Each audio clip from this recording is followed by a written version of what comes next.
अस्सलामुअलैकुम। फैज़ न्यूज़ के साथ मैं हूं ज़ाहिद मिर्ज़ा। सबसे पहले एक नज़र अब तक की खबरों पर। कैपिटल हिल में जो सजाएं दी गईं अगर वो जायज़ हैं तो यहाँ भी जायज़ हैं। वज़ीर आज़म शहबाज शरीफ ने कराची में K4 मंसूबे के संगे बुनियाद की तकरीब में शिरकत की और खिताब में कहा कि कराची शहर की दोनों जमातें विफाक का हिस्सा हैं। खुशी हुई कि MKM और पीपल्स पार्टी ने मीठी बातें की।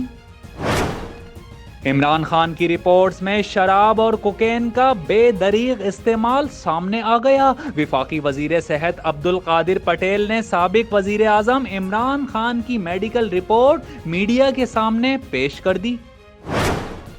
साबिक सूबाई वजीर मुराद राज का इमरान खान और PTI से राहें जुदा करने का ऐलान। लाहौर में प्रेस कॉन्फ्रेंस करते हुए मुराद राज का कहना था कि जहां हम आज बैठे हैं मालूम नहीं था कि ऐसे बैठे होंगे।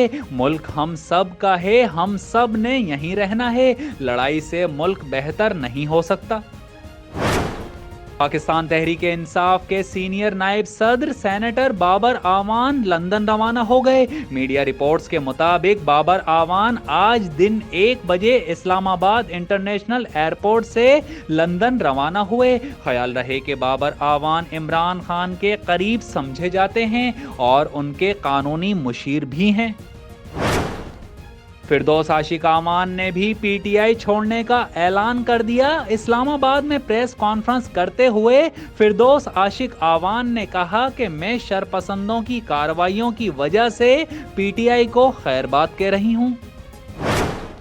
9 मई को जिन्ना हाउस लाहौर के बाहर एहतजाज करने पर साबिक IG सिंध और पंजाब मेजर रिटायर्ड फयाजुल हसन के बेटे को भी गिरफ्तार कर लिया गया। पुलिस के मुताबिक मुलजिम रिजवान को जिन्ना हाउस के बाहर एहतजाज और तोड़ फोड़ के इल्जाम में पकड़ा गया है। रिजवान को जियो फेंसिंग से लोकेशन सामने आने पर गिरफ्तार किया गया।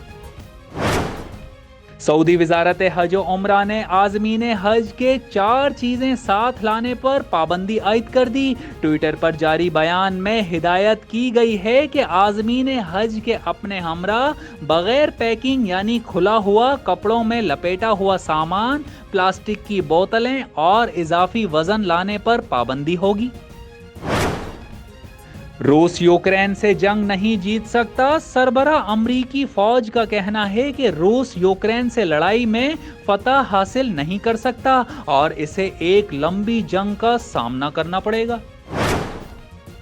YouTube का स्टोरीज फीचर खत्म करने का ऐलान। YouTube की जानिब से जारी करदा बयान के मुताबिक अब कंपनी की जानिब से स्टोरीज की बजाय कम्युनिटी पोस्ट और मुख्तसर वीडियो के सेक्शन शॉर्ट्स पर तवज्जो मरकूज की जाएगी। 34वें नेशनल गेम्स में आर्मी ने गोल्ड मेडल्स की सेंचुरी मुकम्मल कर ली। कोयटा में जारी नेशनल गेम्स में पाकिस्तान आर्मी 101 गोल्ड मेडल्स के साथ सरे फहरिस्त है। आर्मी के एथलीट्स ने 65 सिल्वर और 29 ब्रॉन्ज मेडल्स भी हासिल किए हैं। और पाकिस्तान तहरीक इंसाफ के रहनुमा सलमान अहमद ने 9 मई यौम सियाह गुजर जाने के कई रोज बाद मजम्मत कर दी। एक बयान में गुलूकार और PTI रहनुमा सलमान अहमद ने कहा कि 9 मई के वाकयात पर दिल बहुत दुखा है और इन वाकयात की सख्त अल्फाज में मजम्मत करता हूँ। उन्होंने मजीद कहा कि 9 मई के वाकयात में मुलव्विस अफराद को कानून के मुताबिक सजा मिलनी चाहिए। फैज़ नेटवर्क, फैज़ सबके लिए।